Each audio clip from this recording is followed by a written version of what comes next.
um prazer estar aqui, acima de tudo, com colegas, para a gente conversar, né, discutir alguns pontos importantes. E eu fico muito feliz porque nós temos tantas oficinas sendo oferecidas e, de alguma forma, vocês escolheram participar desse momento, participar desse mini curso. Então, sinto a responsabilidade, mas, ao mesmo tempo, me sinto muito feliz em poder compartilhar algumas reflexões que, acima de tudo, nascem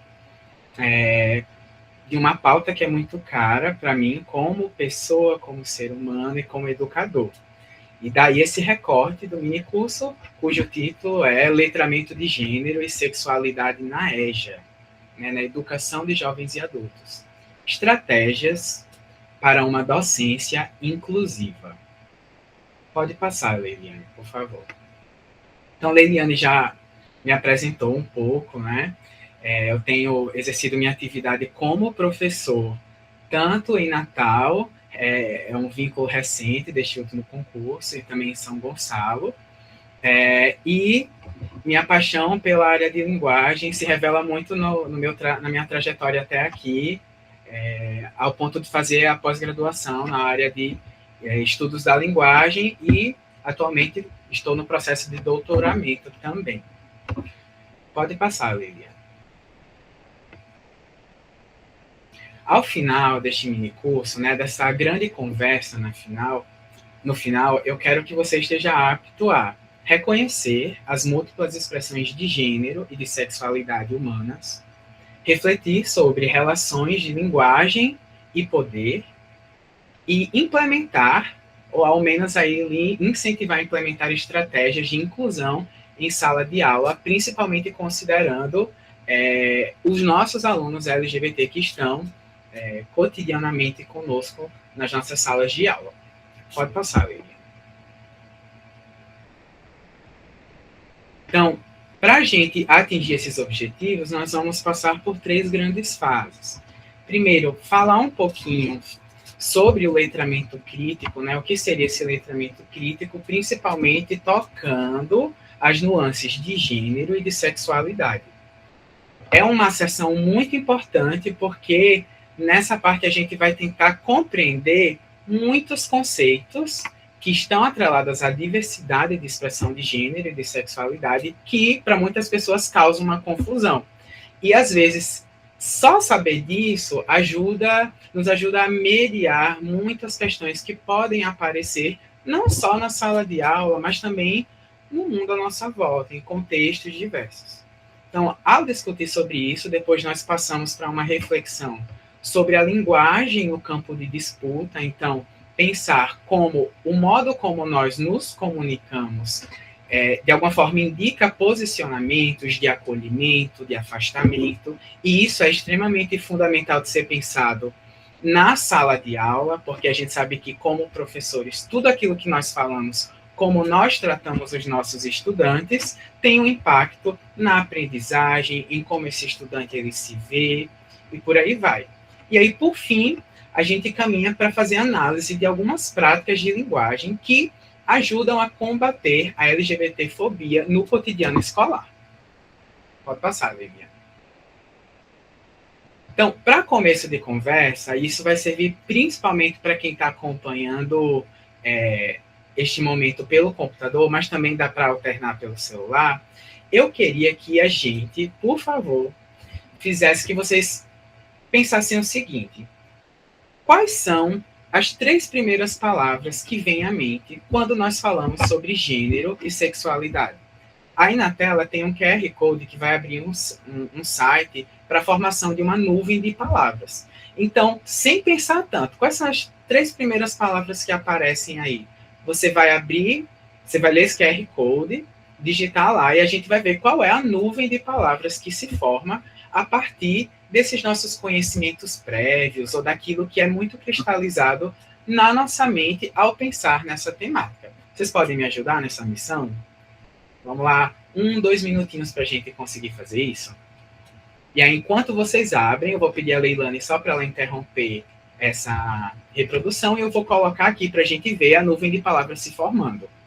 Já temos muitas coisas aparecendo aqui.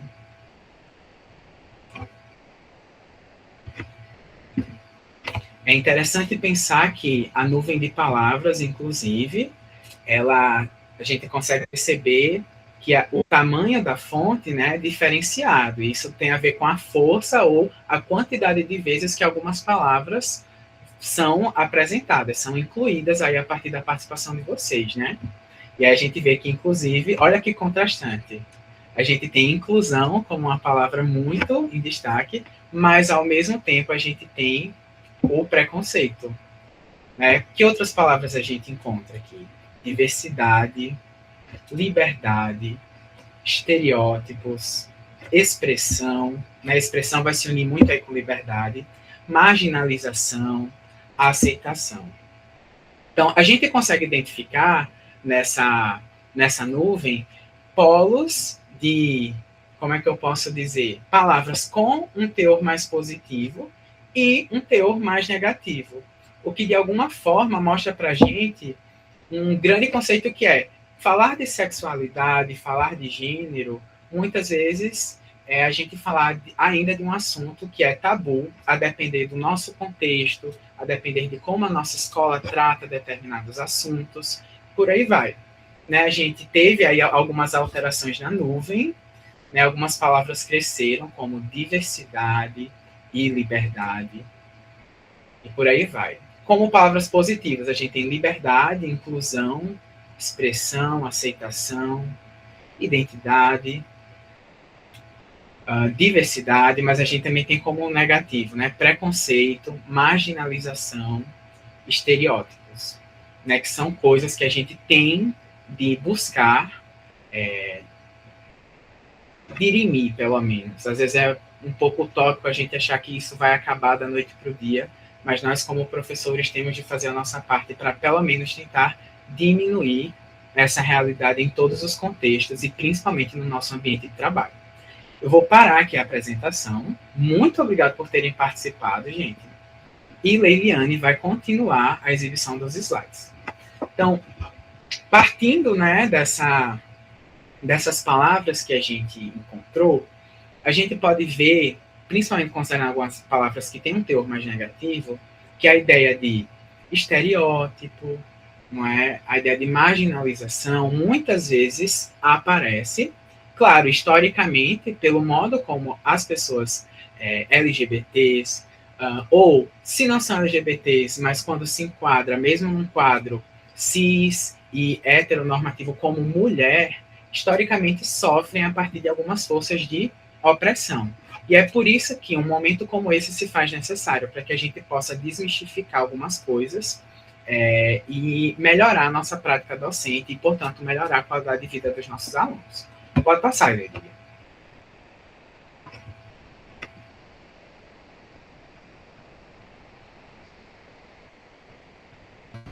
Leiliane?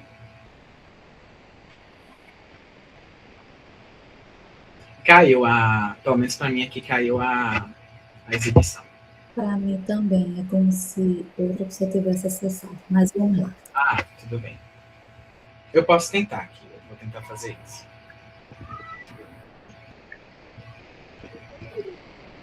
Vocês conseguem visualizar?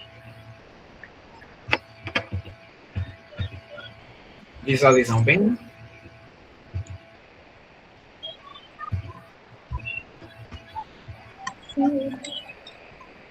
Ok.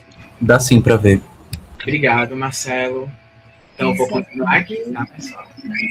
Então, a primeira sessão que a gente vai conversar um pouco é sobre o conceito de letramento crítico, gênero e sexualidade. Não sei se alguém aqui vem da área de língua portuguesa, mas esse termo letramento ele é muito, muito importante, porque pensar em letramento é a gente entender como, a partir das situações enunciativas, discursivas, de leitura, de escrita, mas também expandindo esse conceito daquilo que a gente ouve, como a gente interage a respeito disso. Acho que tem alguém com o microfone aberto. Eliane está com o microfone aberto. Ah, não, confundi, é Natura. É ótimo. Isso aqui. Então, Eliane? ele é simplesmente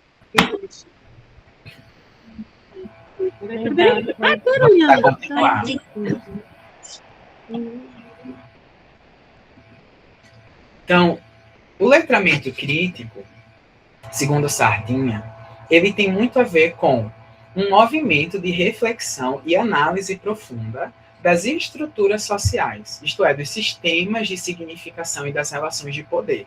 Então, é como se a gente se tornasse mais consciente a respeito das estruturas que subjazem a nossa sociedade, as nossas vivências, para que a partir disso a gente conseguisse desnaturalizar muitas concepções que são cristalizadas, principalmente concepções ou formas sistemáticas que servem para oprimir determinadas pessoas que têm determinadas histórias de vida, de contexto histórico e por aí vai.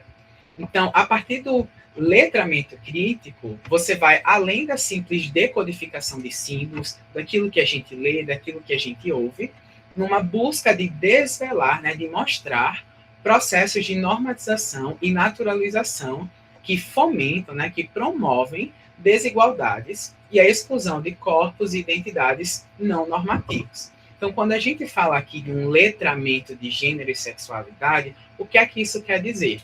É a aquisição ou uma percepção mais aprofundada sobre como os conceitos de gênero e sexualidade, a partir das suas múltiplas manifestações na nossa realidade concreta, se estabelecem, né? A gente tomar consciência disso, para que, quando a gente venha ouvir determinado comentário, assistir a um filme, ler um texto, a gente consiga ali perceber algumas nuances que muitas vezes precisam ser questionadas justamente para promover uma quebra de uma naturalização violenta que é feita, que é imputada a respeito de muitas pessoas. Então, no letramento crítico, a gente pode falar de gênero e sexualidade, mas a gente pode falar de classe, a gente pode falar de raça, e por aí vai. Aqui a gente tem um recorte específico.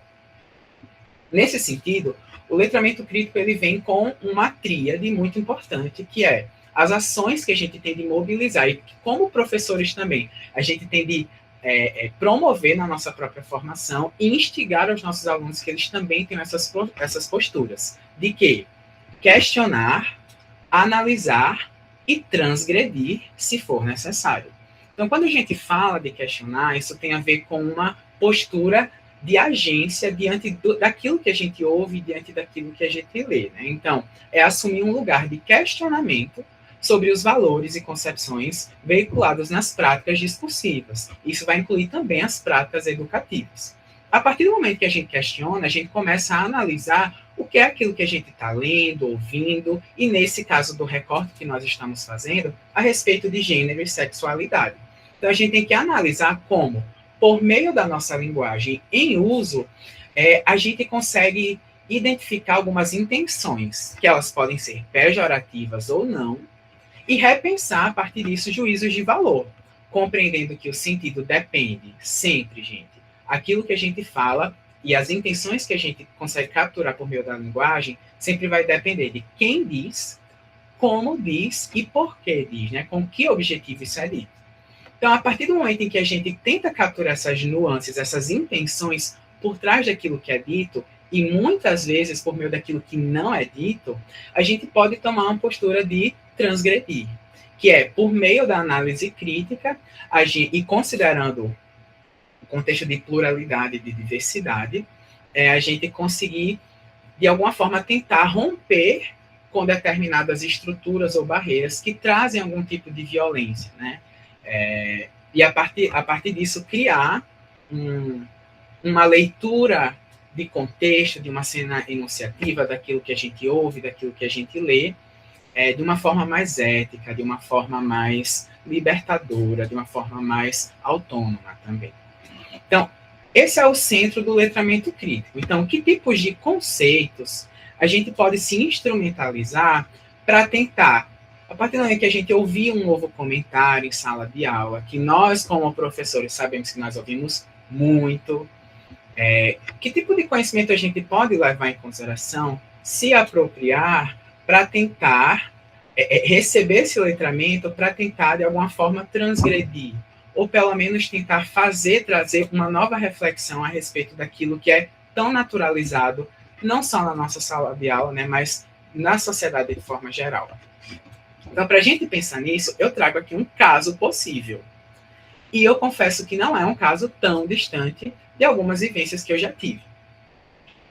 Em uma escola que oferece educação de jovens e adultos no município de Natal, uma pessoa do corpo discente, né, ou seja, um estudante, cujo nome de registro é José Peixoto de Assis, afirma querer ser chamada de Josefa Peixoto de Assis, pois se vê como uma mulher. Com a ajuda do namorado, ela expressa sua vontade aos colegas, aos docentes e à equipe gestora. Os estudantes, que já conheciam o referido sujeito, por inúmeros motivos se negam a chamá-lo pelo novo nome, além de sempre fazerem referência utilizando o pronome ele. Muitos professores também não aceitam muito bem essa mudança. Eu faço uma questão. Diante desse contexto hipotético, né, dessa situação hipotética, como será que tal estudante ele se sentirá? Ele vai ali, principalmente em contexto de EJA, ele tem uma vivência, ele normalmente trabalha ao longo do dia, chega cansado na escola, ele se vê de uma certa forma e ele exige que linguisticamente seja reconhecido de tal forma, mas não foi tão bem recebido. Então, como é que esse estudante se sente? A recepção, ao seu caso, pode afetar o andamento dos estudos? A escola se mostra acolhedora quando isso acontece? O que é que vocês acham, gente? Nesse momento, vocês podem até fazer algum comentário breve com o microfone, que é algo que eu particularmente gosto. Mas como é que vocês acham? Principalmente nós que somos da EJA, nos preocupamos muito com a permanência dos nossos alunos. De que forma uma situação como essa pode afetar a vivência desse estudante na escola, na modalidade EJA? Alguém tem um comentário a fazer? Alguma hipótese? Pode falar, Charla. Eu já tive... Desculpa. Professora Charla, Boa pode falar. Boa noite. Professora Charla, eu já presenciei essa vivência, né? Para mim, que sou professora, que já estou há muitos anos nas escolas, eu tentei amenizar, explicando que a nossa aluna, né, eu frisei bem, a nossa aluna, ela gostaria de ser chamada por aquele nome que é a razão social dela. Ela escolheu, e aí a gente não partiu para a questão de gênero, só explicou a questão da vontade, do direito, da necessidade da pessoa ser chamada pelo nome que ela escolheu ter naquela sala de aula, né? O nome na chamada estava outro, mas aí eu fui lá na secretaria, expliquei, e depois as meninas mudaram, né? Daram o nome para a gente poder identificar, porque em alguns momentos, em reuniões, alguns professores novatos diziam, mas não tem essa pessoa na sala de aula. E com relação à mudança de nome, a nossa aluna ficou muito reclusa, né? Ela queria esse desejo de ser chamada pelo nome que ela escolheu, mas ela sentiu, em algum momento, que alguns colegas não colaboraram, não participaram. Na minha sala de aula, ela dizia, professora, na sua sala, ninguém mexe comigo, não. Chama pelo nome que eu estou falando. Mas em outros momentos, lá fora, no intervalo, na hora do lanche, né? Porque a alimentação, sempre acontece isso, né? Se juntam os grupinhos. E a partir desse relato dessa nossa aluna, eu passei a frequentar o refeitório. Não foi forma de intimidar, mas foi uma forma de alerta para dizer que o respeito existe para todos nós. Perfeito, Charla. Obrigado pela sua participação. Marcelo, você quer fazer um comentário breve também? É simples. Ano passado eu tive alguns alunos e alunas que tinham os nomes sociais, né? Só que não de forma oficial, digamos assim, entre aspas, do ponto de vista de documentação. E aí, ao falarem comigo, né, a gente fez aquele acordo e a gente simplesmente passou a adotar aquele nome social como elas queriam, essas pessoas. E aí, teve um momento de estranhamento dos colegas, né? E aí a gente sempre fica nesse impasse de tomar a frente e tentar fazer essa mediação para que não gere esse conflito, porque a gente já sabe que é muito desgastante eles terem uma rotina exaustiva, assim, de trabalho, de outras demandas durante o dia e chegarem à noite ali para tentar estudar, para tentar aprender e ainda serem desrespeitados, não serem reconhecidos, legitimados. Então, assim, uma dessas pessoas ela acabou desistindo. A gente acabou perdendo um estudante porque eu particularmente eu imagino que não se sentiu suficientemente acolhido, verdadeiramente respeitado, entende? Então, é uma realidade. Infelizmente, a gente precisa ainda melhorar muito a comunicação, tentar principalmente desconstruir muita coisa em sala de aula, para poder minimamente transformar esse ambiente um ambiente confortável, para que essas pessoas entrem e permaneçam, né? Muito obrigado, Marcelo. Concordo contigo, viu? E por fim aqui, Lilian Arruda comentou, né? Acredito que a escola e os professores devem trabalhar a inclusão e o respeito entre todos.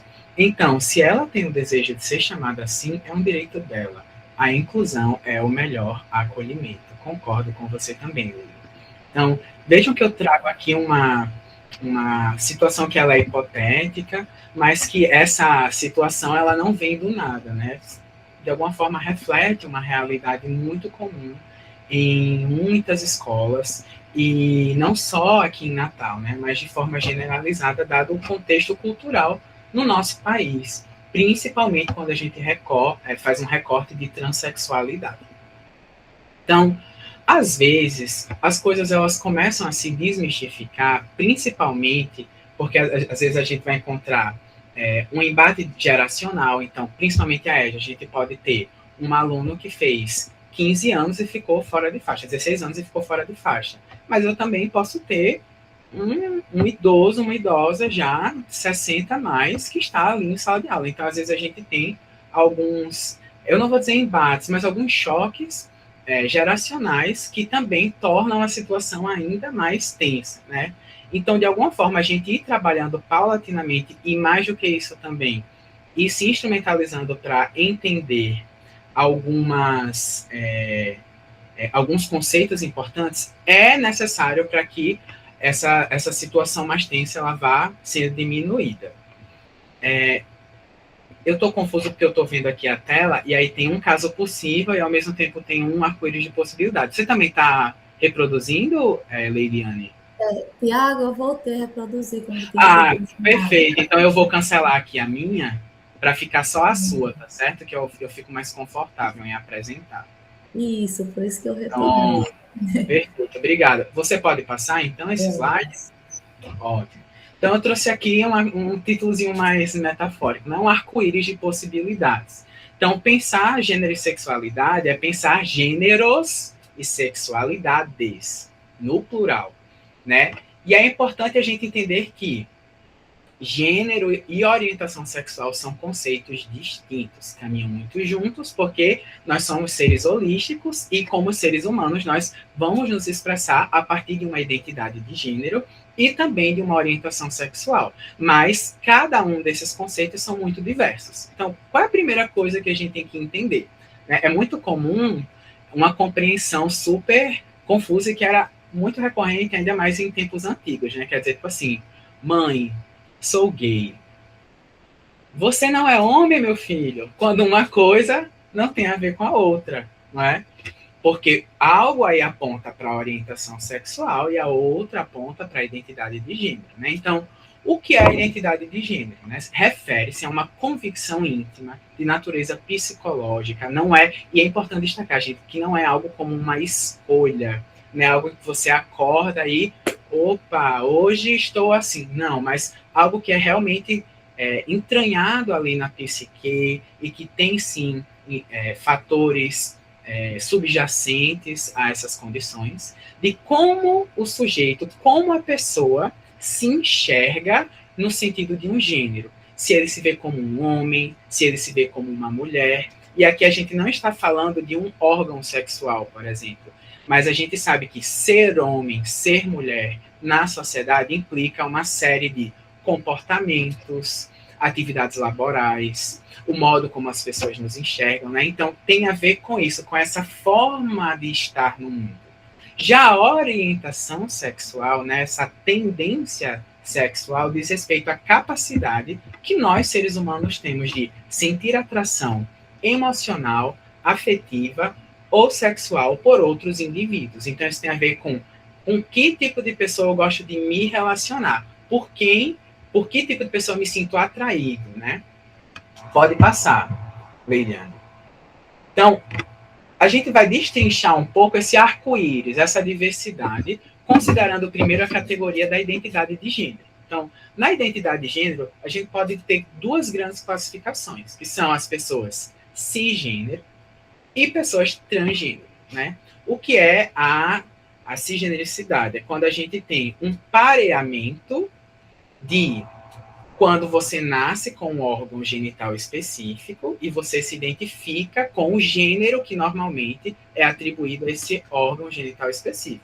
Então, para as pessoas cisgênero, nós temos a possibilidade binária de você ser mulher ou homem. Homem, e aí uma pessoa cisgênero que é homem tem um pênis, uma mulher, uma vagina, e existe esse pareamento, né? Você nasce, a partir do momento que você nasce com aquele órgão, é designado esse gênero para você, e você se sente pertencente, de fato, a exercer, a vivenciar e a se enxergar dessa forma no mundo. Mas, em algumas circunstâncias, nós temos a transcendência disso, eu costumo dizer, que são os transgêneros. Os transgêneros são as pessoas que, de alguma forma, em alguma medida, não se identificam com um gênero que é designado a partir do seu nascimento, né? Vai além disso, inclusive vai caminhar ali entre esse espectro que a gente tem do que é ser homem, do que é ser mulher. Então, a gente vai ter, dentro dessa classificação de transgênero, nós temos a especificação da pessoa transexual, em que a gente vai encontrar a mulher trans e o homem transexual. Ou seja, uma pessoa que nasceu e foi dito como homem, mas que se enxerga como uma mulher. Então, portanto, é uma mulher trans. E, no outro caso, a gente tem uma pessoa que nasceu ali com um órgão específico, disseram que ela era uma mulher, mas ela se vê como um homem. Então, ela deve ser lida como um homem, só que é um homem transexual. E a gente tem, eu trago aqui uma menção ao termo travesti. O termo travesti, ele tem um sentido muito político dentro da América Latina, principalmente dentro do contexto aqui do Brasil, que se assemelha muito à ideia de mulher trans, mas tem uma leitura cultural em cima desse termo, mas a gente pode aproximar a ideia de travesti com a ideia de uma mulher trans.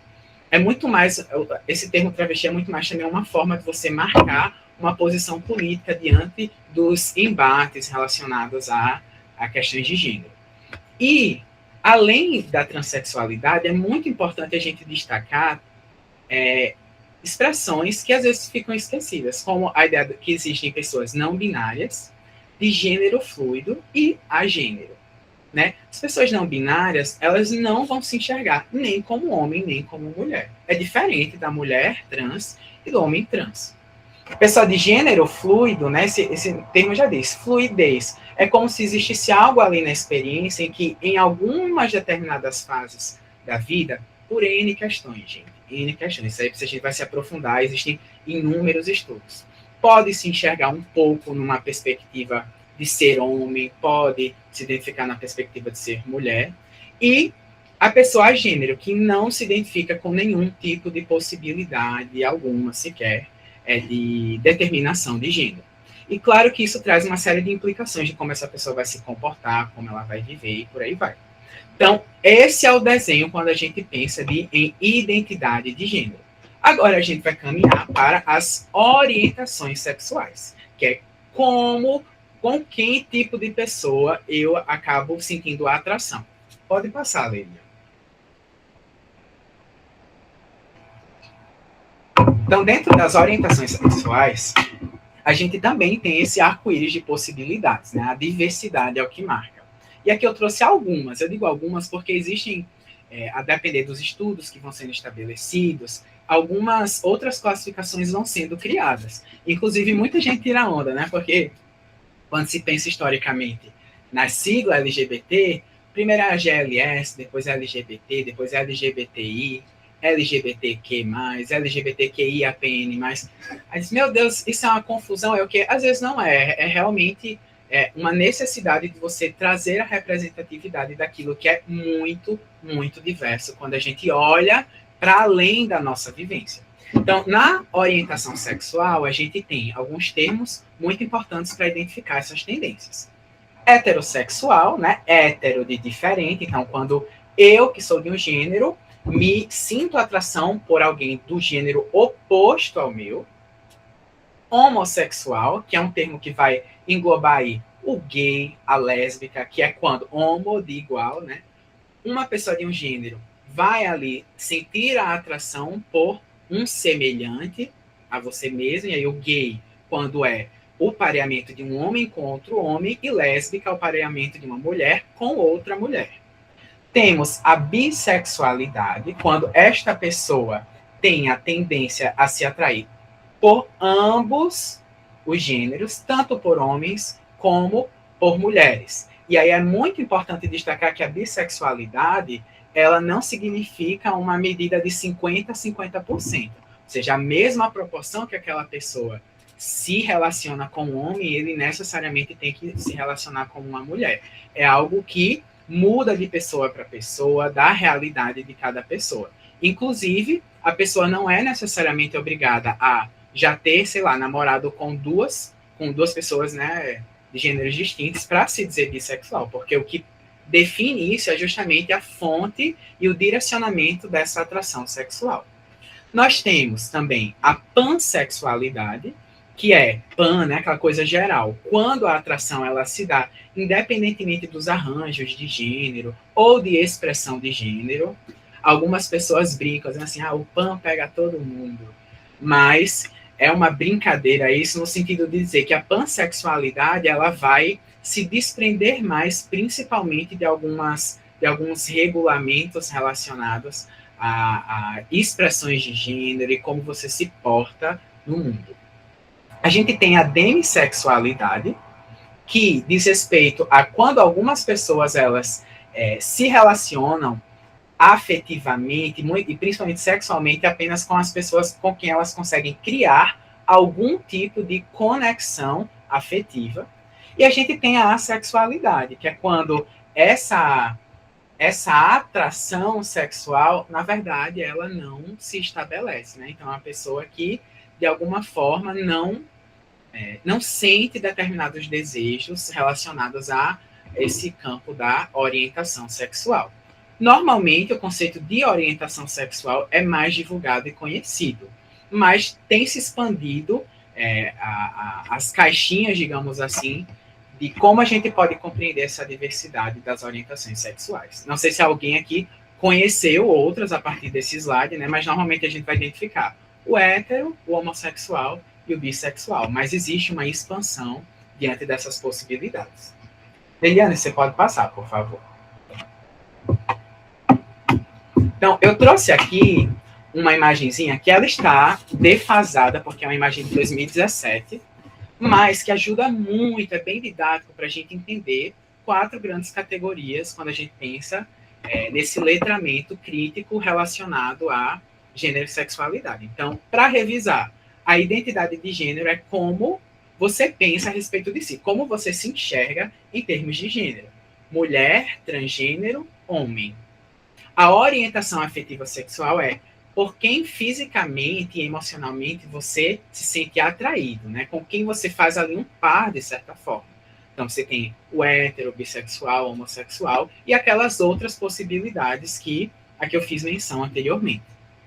a gente tem outra coisa que é o sexo biológico, que nada mais é do que o aparato biológico que a gente tem. Então, características físicas, como órgão sexual, e, junto com isso, né, acompanha-se hormônios, cromossomos da nossa formação genética e por aí vai. Então, você tem o sexo biológico macho, fêmea, e o que eu digo que está defasado aqui é que aqui tem hermafrodita, que é, na verdade, o que hoje em dia a gente chama de forma muito mais polida e educada como uma pessoa intersexo, né? Que, de alguma forma, na composição biológica dessa pessoa, ela apresenta tanto traços do órgão sexual masculino como feminino.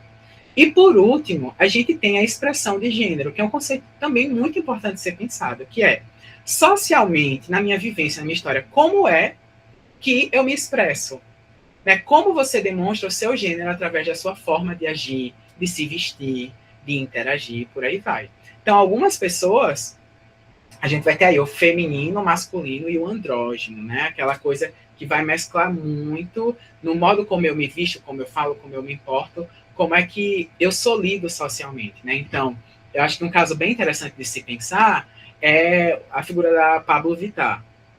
Tanto que eu estou falando a Pablo Vittar, né? Mas Pablo Vittar é um homem, mas na sua expressão de gênero, e principalmente quando desempenha ali a arte drag, aquilo é uma expressão de gênero completamente feminina, mas não deixa de ser um homem, né? Então, a gente tem que entender esses pareamentos. Eu sei que às vezes é um pouco denso, principalmente a partir da experiência que você tem ou não tem com esses conceitos, mas que são interessantes da gente analisar, e isso é lindo, gente, porque revela a dinamicidade e a complexidade do ser humano, porque todos nós, todos vocês que estão aqui, se identificam com o gênero, têm uma orientação afetivo-sexual, apresentam sexo biológico e têm, sim, a sua expressão de gênero, que é muito mais performativa dentro da sociedade. Pode passar, Leiane. E aí, depois eu vou compartilhar com vocês o material, tá? Mas aqui eu só trouxe uma imagem gráfica que tem no site de Nilo Frantz, em que ele vai destrinchar a sigla LGBTQIAPN+, né? Colocando ali, de uma forma didática, inclusive incluindo alguns símbolos interessantes, o que significa. Lembrando que essa sigla ela vai juntar não só a categoria de identidade de gênero, como de orientação sexual. Então, a gente vai ter no LGBT, lésbica, gay, bissexual, transgênero. Aí, QIAPN+, queer, que inclusive é uma terminologia que ainda tem sido implementada no contexto brasileiro. Adriana, já, no final eu vou ter um QR Codezinho para vocês acessarem diretamente, tá? Mas aí qualquer coisa eu posso falar com o pessoal da equipe para recolher o e-mail de vocês e eu envio o material para eles enviarem. Temos o intersexo, que aí é o que antigamente se chamava de hermafrodita,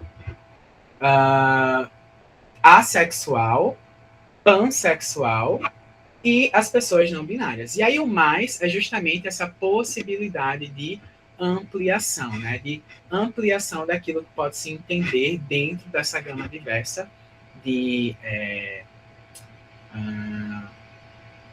do que a gente chama de diversidade sexual. Pode passar, Leiliane. Então, por que será que eu estou falando disso, né? Porque os professores precisam aprender isso. Trouxe aqui alguns pontos, mas eu acho que só pelo comentário que a gente fez no início, como professor, eu acho que saber disso, gente, significa se instrumentalizar para criar um ambiente escolar mais inclusivo, mais acolhedor e, acima de tudo, como a gente está no contexto de EJA, evitar casos de evasão escolar. Então, ao conhecer, ao se apropriar desses conceitos num letramento crítico, nós trabalhamos para a desconstrução de preconceitos. Como professores, isso nos ajuda na mediação e esclarecimentos de conflitos, ao combate à violência e à exclusão, né? Então, quando Charla vai lá jantar com a aluna, é uma forma de combate à violência e à exclusão, fortalecimento da voz do estudante, o respeito à identidade e à cidadania, considerando que somos sujeitos, independentemente de como a gente se enxerga em termos de orientação e identidade de gênero. Preparação dos estudantes para a sociedade plural e contemporânea, e isso diz respeito também às pessoas que estão dentro daquilo que já se espera socialmente como padrão, que é uma pessoa cisgênero, heterossexual, e, como eu disse, evita a evasão de estudantes LGBT de nossas escolas, porque a partir do momento em que esse estudante visualiza um professor que entende, pelo menos tenta entender a vivência dele, enxerga essa pessoa como um sujeito que não é estranho, você não é estranho porque você é LGBT, você faz parte da diversidade humana, né? Isso torna a convivência desse estudante na escola algo muito mais proveitoso. E se esse aluno se sente bem na escola, ele se sente melhor para aprender, ele se sente melhor para sonhar com novas possibilidades, e por aí vai. Pode passar, Leia.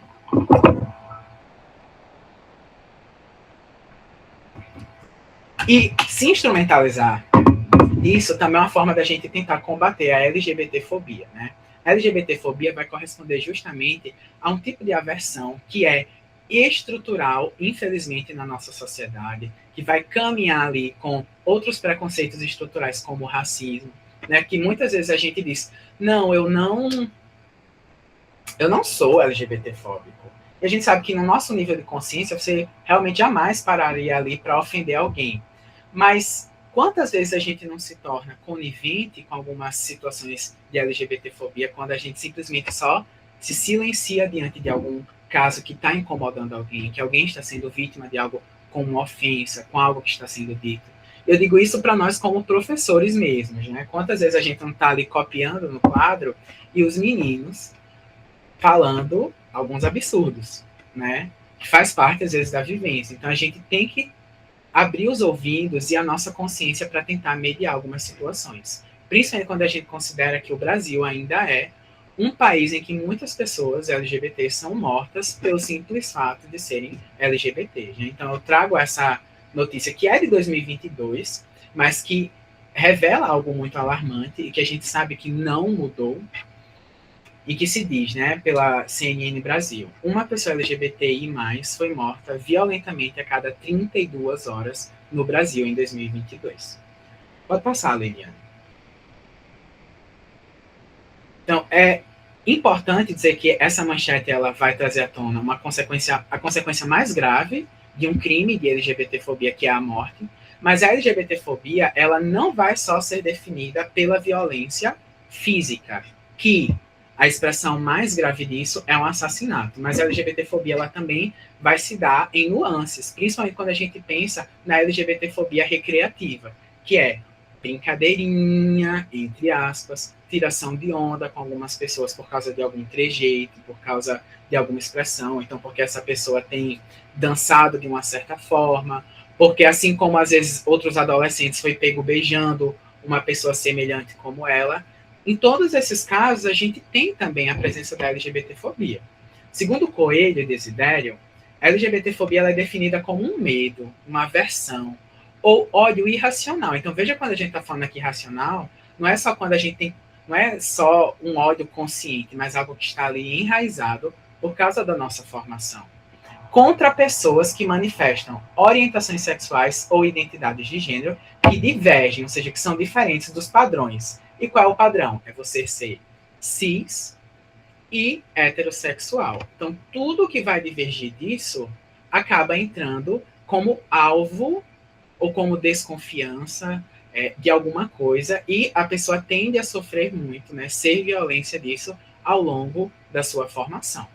Contudo, é muito importante destacar que no Brasil, desde 2019, o Supremo Tribunal Federal determinou que a discriminação e a violência na forma de LGBTfobia também se enquadra como caso, nesse caso tipificado como um caso de racismo. Né? Então, quando se diz que a LGBTfobia é crime, é porque realmente é crime, e é por isso que a gente tem que cada vez mais educar os nossos estudantes para construir um mundo em que isso tem que ser dirimido.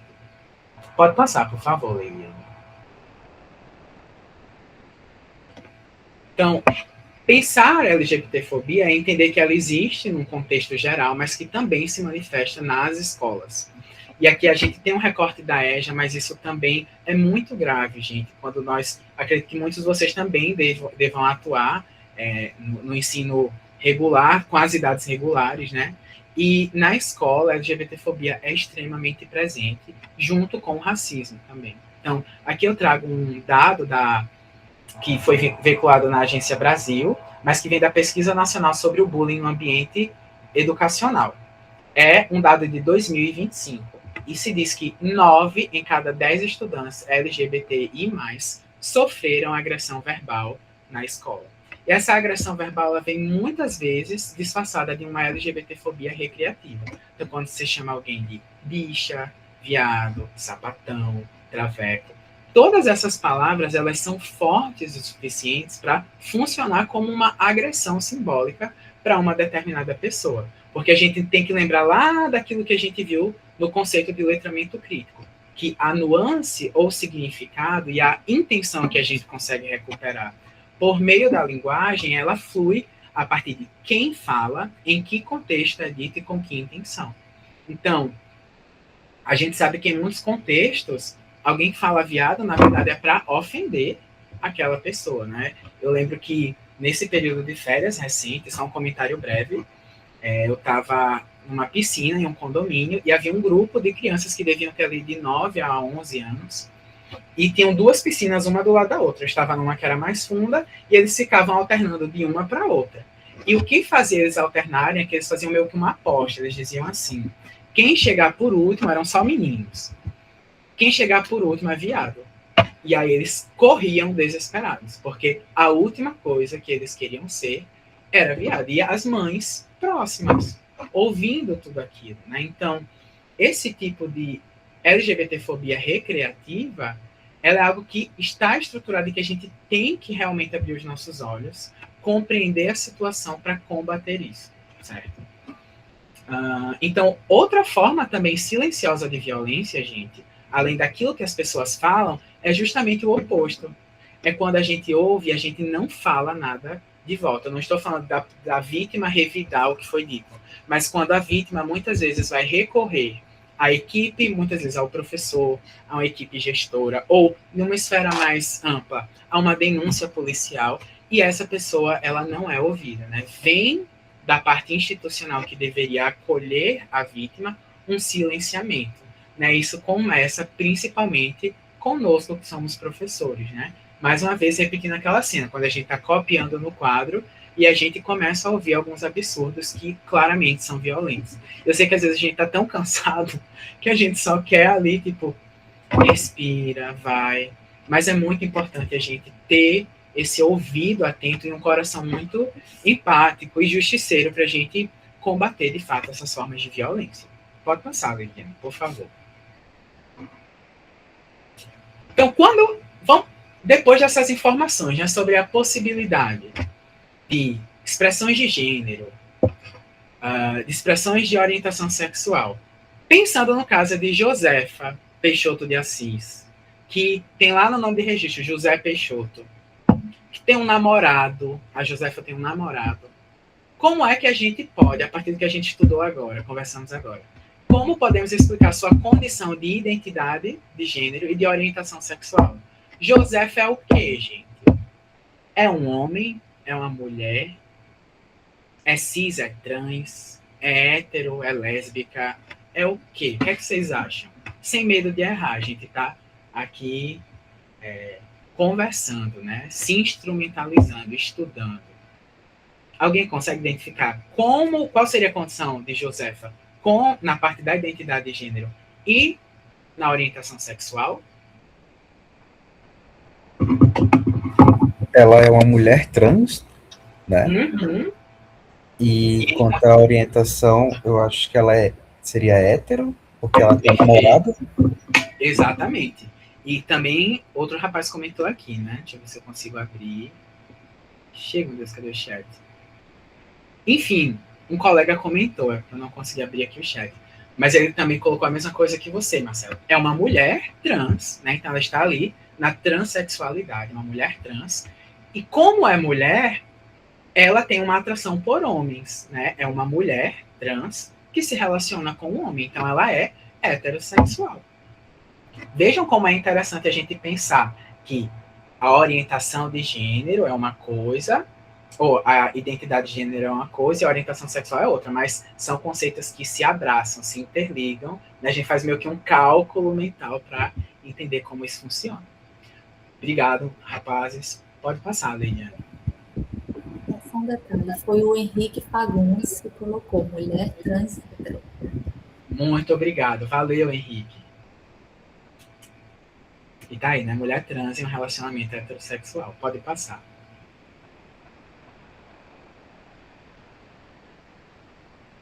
E aí a gente entra agora na parte da... Eu tenho que falar mais rápido pelo tempo, mas da linguagem no campo de disputa. Pode passar. É muito importante, gente, a gente destacar que a língua, ela é viva.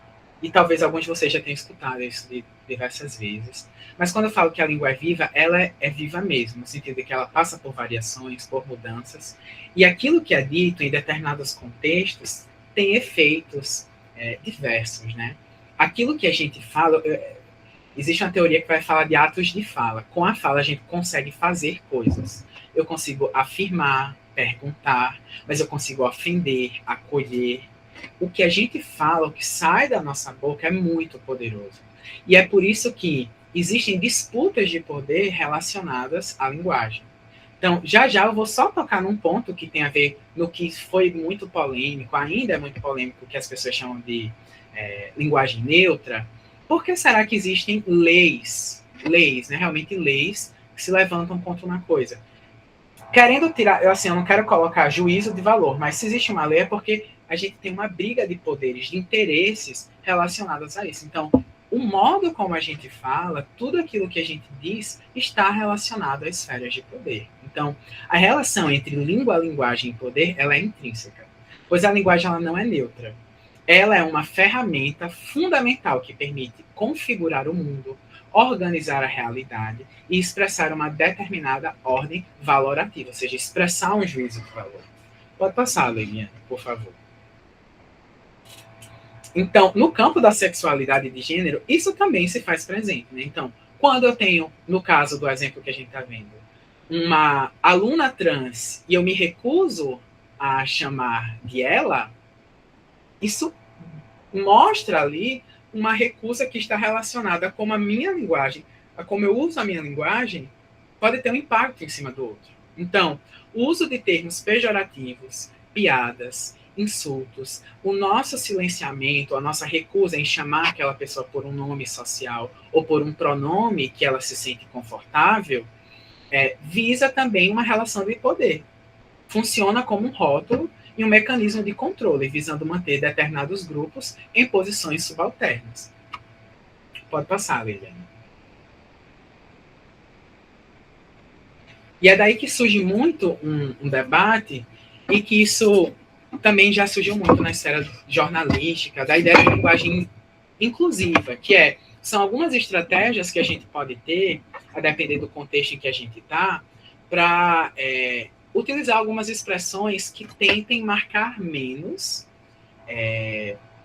posições que algumas pessoas podem ler que estão atreladas à ideia de gênero e de sexualidade. Né? Então, a linguagem inclusiva é uma ferramenta de comunicação que busca utilizar palavras, aí a gente vai dizer assim, de forma mais justa, equilibrada e representativa. Então, é muito quando alguém começa a dizer assim, boa noite, eu poderia dizer boa noite a todos. E aí, se eu digo boa noite a todos, eu estou utilizando a marcação gramatical de masculino geral. É uma posição que eu tenho ali. Mas algumas pessoas se preocupam em dizer assim, boa noite a todos e a todas.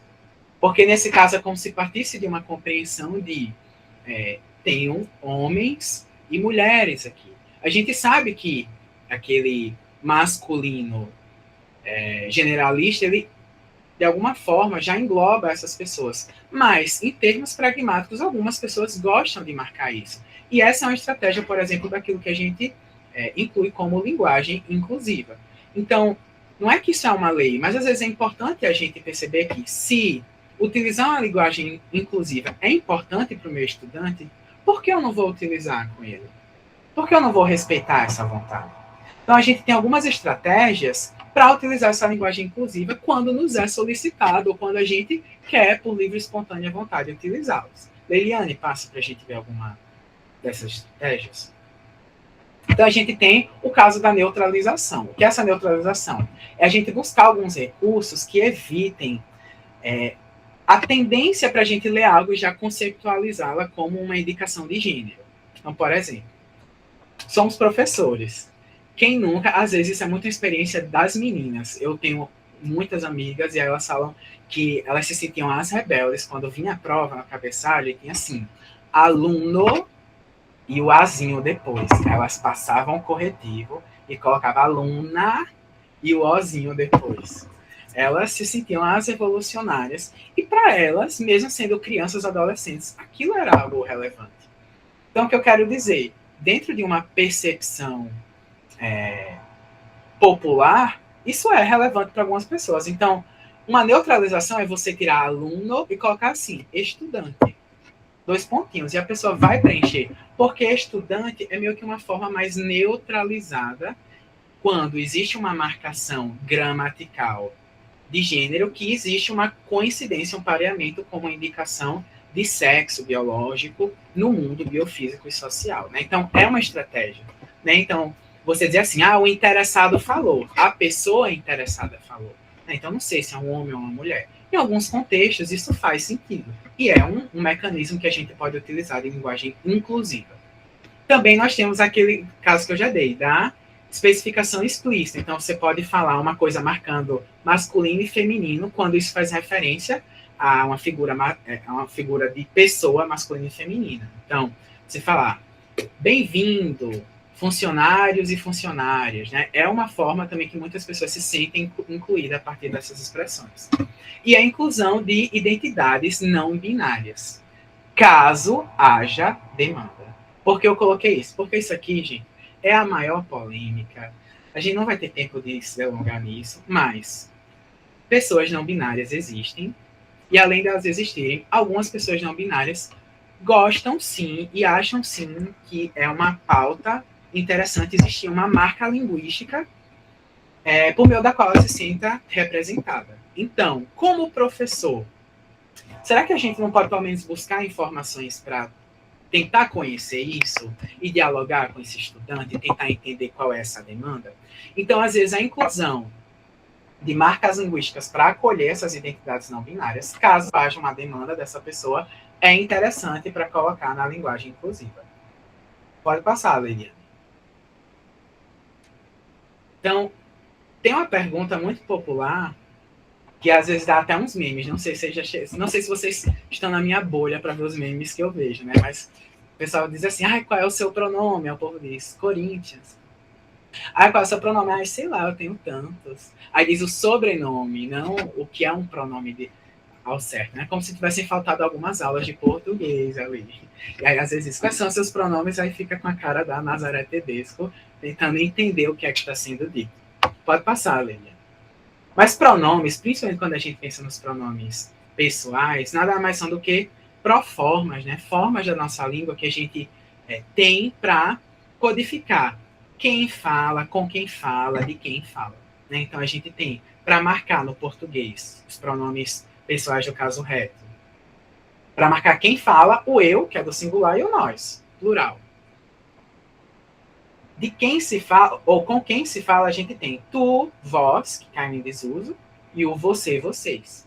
Mas quando a gente tem aí uma marca de quem se fala, de quem se fala, a gente tem o ele e o ela, que pode estar no plural, eles e elas. Né? Então, quando se diz quais são os seus pronomes, a partir da sua orientação não, a partir da sua identidade de gênero e como você expressa esse seu gênero, como é que você gosta de ser chamado?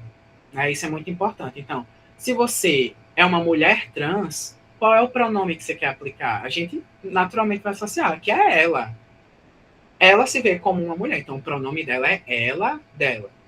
E tem até casos mais interessantes, que é, por exemplo, você tem um homem homossexual, mas que a amiga, a best friend dele vai chamar ela. Ela não vai, não? falando, na verdade, com um homem que se identifica como homem, mas que na expressão de gênero permite com que esse pronome seja dito. Então, quando alguém pergunta quais são os seus pronomes, é justamente tentando entender como você quer ser chamado. E olha que por trás disso a gente tem uma cortesia, a gente tem uma tentativa humana e genuína de acolher essa pessoa. Então, perguntar quais são os seus pronomes nada mais é do que dizer como você gostaria de ser chamado. Pode passar, Leila. E aí a gente tem a polêmica, a grande polêmica, que é o que a gente pode categorizar como linguagem inclusiva de gênero. Que isso se encaixa como?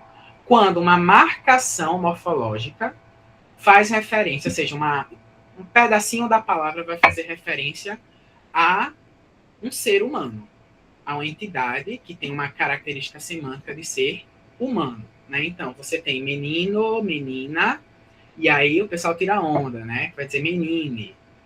Mas isso vem de uma necessidade de alguns grupos sociais de que, a partir do momento em que se realmente se identifica como uma pessoa não binária, que não se vê nem num polo masculino ou feminino, ela gostaria de ter um pronome específico. Não sei como é na realidade de vocês, gente. Na minha, eu já tive estudantes não binários, mas os que eu tive, eles não solicitaram uma adoção de um pronome diferenciado. Mas eu trago aqui a título de informação, né? A gente está aqui para se informar e não tirar onda e não brincar com isso, porque isso é uma pauta séria, porque para algumas pessoas é importante. Nós temos 4 sistemas de pronomes alternativos. É importante a gente se informar. Caso haja uma demanda, você conversa com seu estudante, que é o sistema ELO, sistema ILE, sistema ILO e o sistema EULO. Linguisticamente, esse último sistema, ele é bem ruim. Quando eu digo assim, ruim no sentido de que a acomodação fonológica na nossa boca não é muito boa, porque, naturalmente, como brasileiros, a gente não produziria essa consoante lateralizada. A gente acabaria transformando em um U, e aí ficaria ruim de distinguir com algumas outras palavras. Mas aqui a gente tem alguns exemplos aplicados à frase. Ó. Elo comeu uma pizza. O gato é delo. Aquele aluno está estressado. Ele comeu uma pizza. O gato é dele. Aquele aluno está atrasado. Ilo comeu uma pizza. O gato é dilo. Aquilo aluno está atrasado. Então vejam que aí são possibilidades.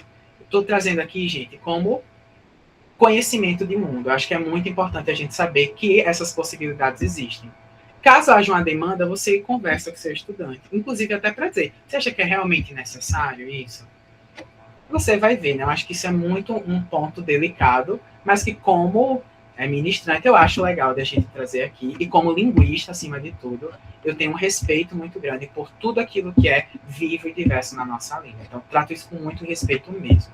Pode passar, Leiliane, por favor. Então, orientações importantes para a gente. Para todo mundo aqui que é professor, diante de tudo isso que a gente conversou. Tratem, por favor, o seu estudante, a sua estudante, de acordo com a identidade de gênero que ela apresenta. Então, principalmente quando a gente fala das pessoas transgênero, travestis, né, que normalmente tem essa demanda de um pronome que gostaria de ser utilizado. Façam, gente, a adoção do nome social, mesmo se esse nome ainda não foi regularizado. Se aquela pessoa já escolheu um nome para ser chamado, é muito importante isso, né? O nome, gente, é algo tão precioso, sabe? Às vezes eu paro para pensar numa coisa. Eu tô aqui parado, eu posso estar no meio do nada, mas se alguém fala Tiago, meu cérebro apita, eu olho, sou eu, é a minha identidade. Então, imagina você ser alguém que não se enxerga com um gênero, não se enxerga com um determinado nome, e alguém ficar repetindo esse nome. Isso é uma forma de violência. Então, é muito importante que a gente tenha respeito e adote o nome social que é requisitado pelos nossos estudantes. E sempre manter, gente, uma postura de mediação, principalmente nós que somos professores da educação de jovens e adultos. Eu não falo, gente, de fora. Eu dou aula na EJA, eu tenho alunas transexuais. E a gente sabe que algumas pessoas têm uma postura mais específica e outras têm outras posturas. Então, é muito importante que a gente tenha essa mediação. Não é chegar chutando o balde e levantando bandeira X ou Y, mas é a gente tentar conciliar os pontos de vista distintos. Então, que eu trago só alguns casos para a gente ir se encaminhando para o final, que a gente pode pensar em como agir a partir de algumas situações hipotéticas. Pode passar, Liliane. Só um relembro para falar 8 minutos, certo?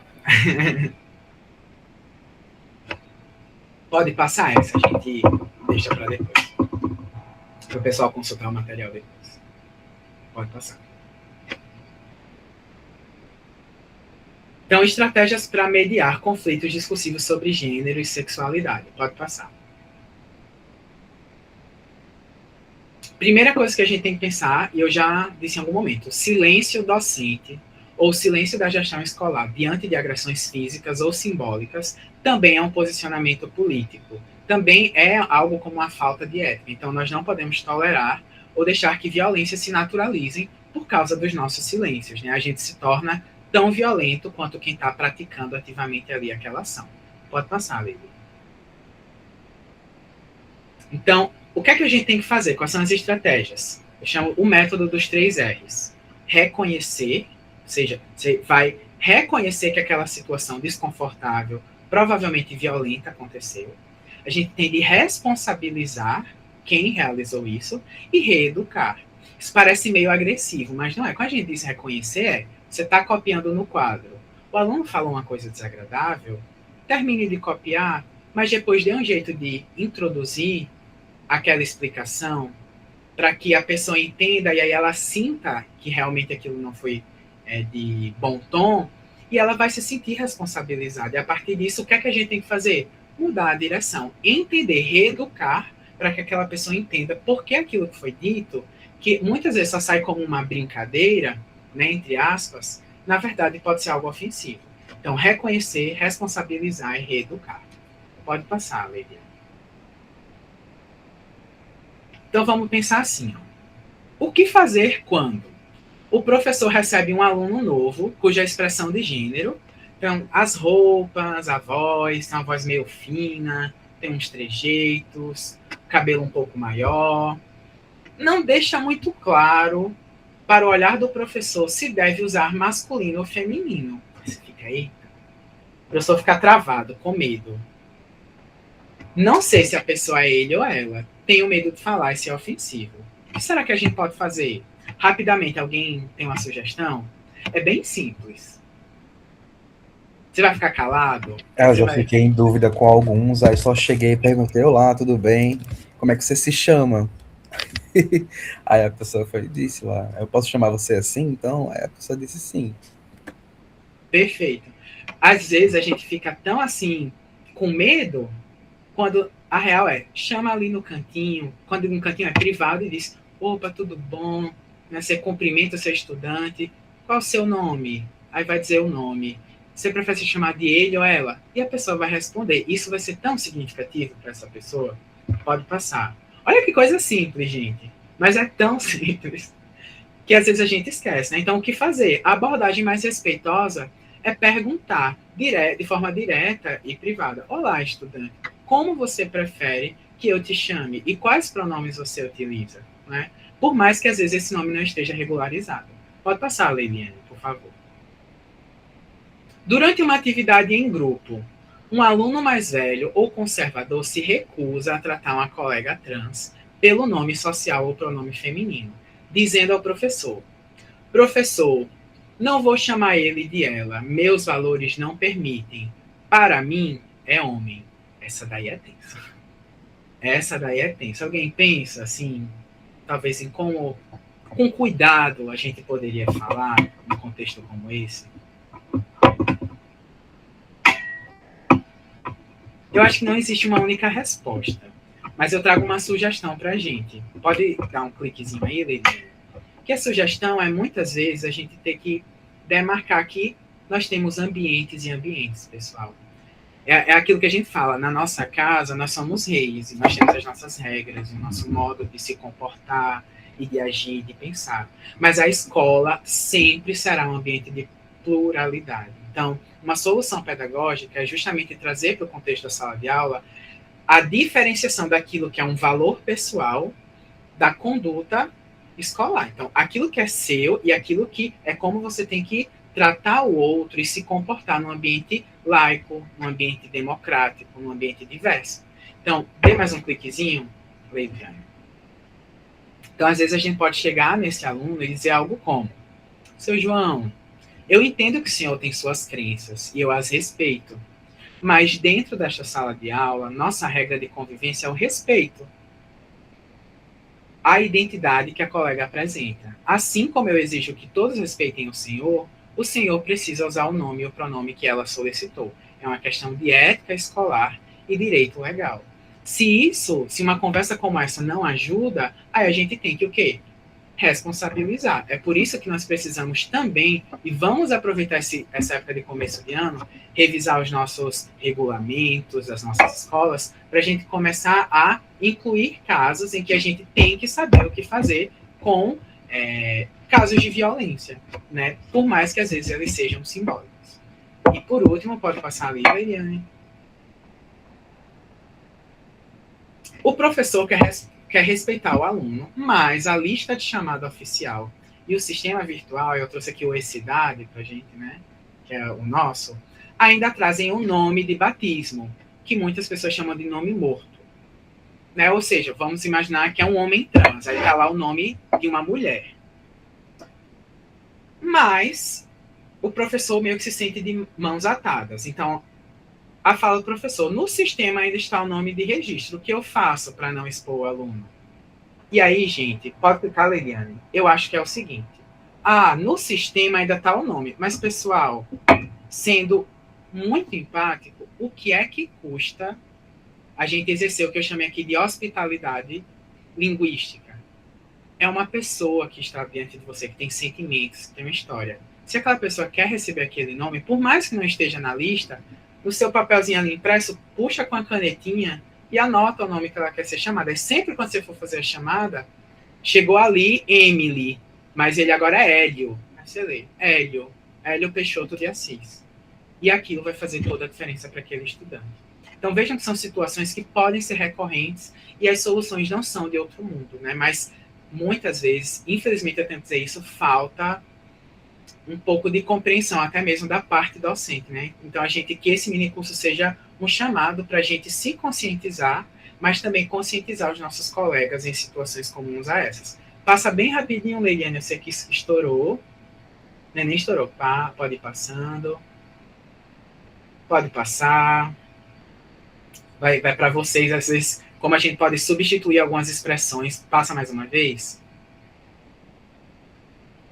Né? Homossexualismo, a gente hoje em dia fala homossexualidade. Opção sexual parece que é uma escolha, não é? É orientação sexual.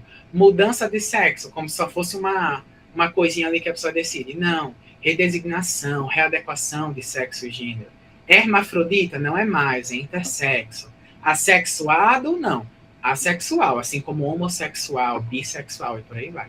Traveco, totalmente ofensivo. Travesti. E é a travesti, e não o travesti. Passa mais uma vez, Eliane, por favor. Passa mais um pouquinho. A gente vai ter que passar essas coisinhas. Pode passar. Aqui nesse material, gente, volta só um. Tirem um print rapidinho, que vocês têm datas estratégicas para fazerem algum trabalho interessante com os alunos de vocês, um cartaz de conscientização, levar um filme, uma música, debater. Olhem só quantas datas a gente tem para celebrar a diversidade e conscientizar as pessoas, né, para construir uma sociedade melhor. Tiraram um print, passar aí um pouquinho, Leiliane. Pode passar. E aí, por último, eu deixo algumas indicações para vocês. Tem um livro que ele é curtinho, esse Homofobia, História e Crítica de um Preconceito, em que ele recupera historicamente as implicações da homofobia na nossa sociedade. Tem um livro para quem gosta de história, que é do Renan Quinalha, Movimento LGBTI+, que vai fazer uma retrospectiva da história do movimento LGBT, desde em um contexto mais universal, mas também para o contexto brasileiro.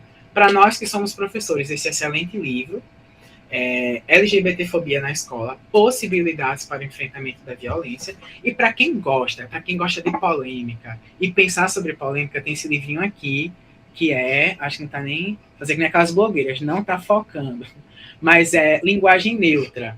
Língua e Gênero em Debate. Tem vários artigos em que vai discutir de forma séria com cientistas, falando sobre todas essas polêmicas, certo? Desculpa a gente ter esse final um pouco apressado demais. Passa um slide, Leiliane. Nesse último slide, eu deixo um QR Code para vocês. Tem uma pasta no Drive que eu criei para vocês com 1 milhão de artigos, 1 milhão de textos para vocês lerem sobre essas temáticas, sobre letramento crítico, sobre como chamar o quê. Ah, eu não entendi foi nada do que é assexual, não sei o que lá. Vai ter lá cartilhas, manual de linguagem inclusiva, para quem está em busca de mais informações. É isso. E eu queria que antes que a gente pudesse tirar um print desse encontro legal.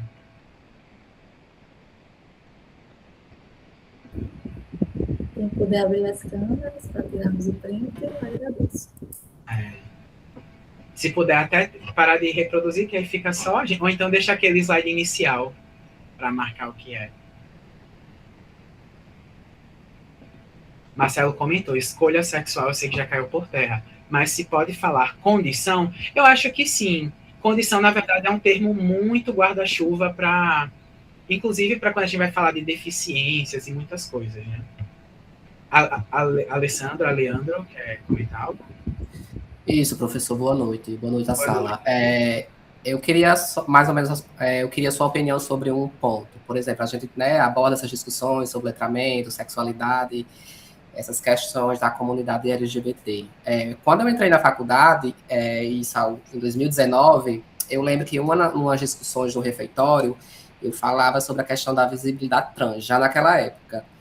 E uma amiga minha lésbica olhou para mim e disse, eu acho que você não tem lugar de fala, porque você é gay e tal, e a pauta trans já é outra coisa. E com o passar do tempo, eu vejo que esse discurso segregador dentro da própria comunidade, que dificulta muito, ele meio ainda existe. Então, assim, eu queria saber a sua opinião enquanto pesquisador sobre esse ponto, que eu acho tão importante, que muitas vezes nos separa, né, da própria comunidade. Obrigado pela pergunta. A pergunta é muito interessante, polêmica, e pelo horário eu vou tentar responder muito, muito rápido. Mas, Leandro, eu acho que a questão do lugar de fala, eu acho que ele se torna muito pertinente, mas eu acho que, às vezes, não é porque a gente não está numa determinada posição que a gente não pode contribuir. Eu acho que o lugar de fala é, muitas vezes, só um reconhecimento prévio, antes de você falar qualquer coisa, de dizer, eu não tenho essas vivências. Mas como um ser humano que tenta se colocar numa posição de alteridade, que reconhece a outra pessoa, eu estou aqui para te ouvir. E o que eu puder fazer para ajudar, eu quero fazer para ajudar. O ruim é realmente quando nós encontramos pessoas que não têm esse lugar de fala e querem meio que tomar a voz de quem tem, né? É como um homem querer explicar a condição feminina e, pelo discurso, a gente conseguir capturar que é como se ele fosse o bambambam desse assunto. Então, acho que a gente vai perceber quando a categoria de lugar de fala é extremamente essencial, quando a gente encontra essas pessoas que não têm muita propriedade para falar algo, mas fala como se tivesse. Eu acho que, acima de tudo, é uma questão da gente reconhecer isso, né? Enfim,